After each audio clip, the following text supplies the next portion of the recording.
Here are the solutions for day 3. Factor the polynomial. First pattern to look for is a greatest common factor, but there's no number other than 1 that divides evenly into the first term and the second term. Next, look for a pattern. Because this is 2 terms with a minus, we're checking to see if it's called a difference of squares. 16x squared is a perfect square because the square root of this is 4x. And 49 is a perfect square. The square root is 7. When you check both of the terms like that and you decide it's a difference of squares, then you can factor it. 2 sets of parentheses, 4x times 4x is the 16x squared, and positive 7 times negative 7 is the negative 49. Question B, this is a trinomial. First, look to see if there's a greatest common factor. Anything divide into 9 and 3 and 2?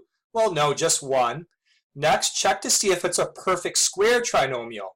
The first term is a perfect square. The square root of this is 3t. But the last term is negative 2. If you do the square root of that, it's an imaginary number. This might be a factorable trinomial. You write 2 sets of parentheses.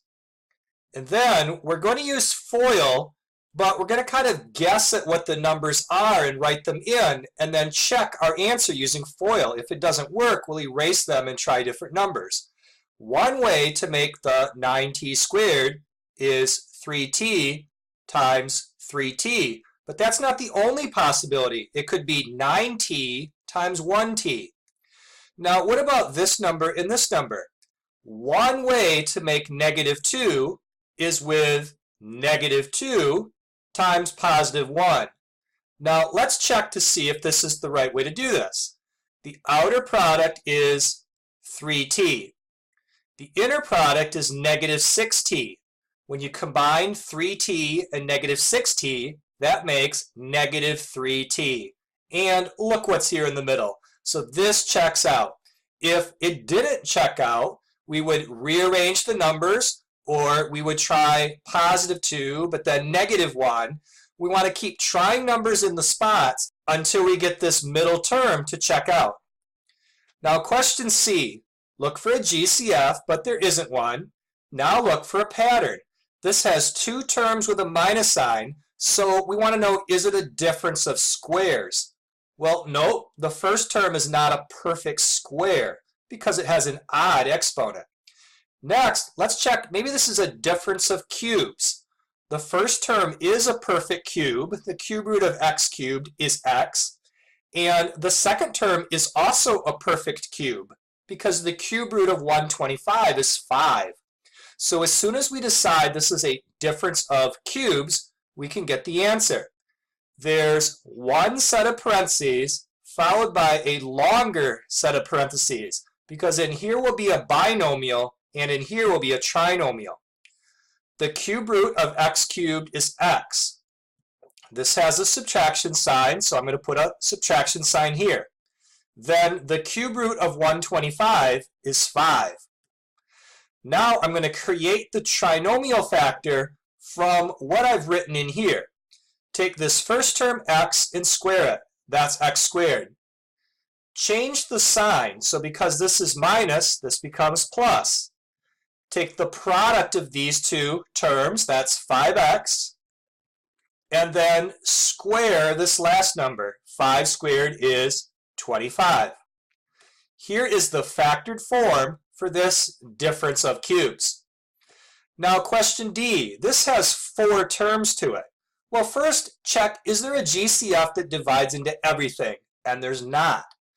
Next, because it has 4 terms, we might consider the grouping pattern. Group the first 2 together and the second 2 together and do GCFs for each group. Like, what is the GCF of x cubed minus x squared?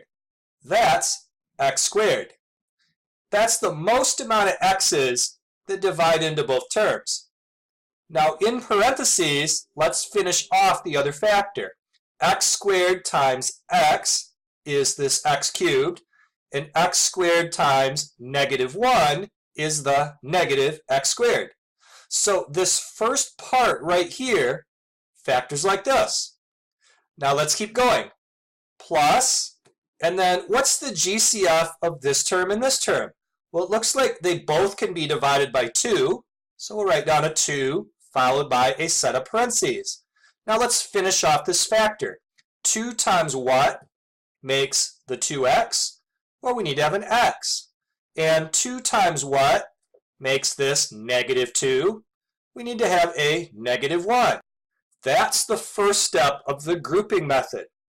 And by doing that, what we cause to happen is to have an x minus 1 factor here and here.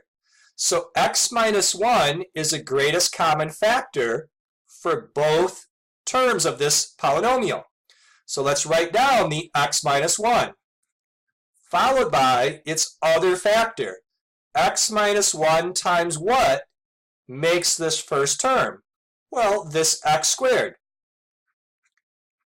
And x minus 1 times what makes this term? Well, it's this positive 2. Here is the final factored form of that original 4-term polynomial.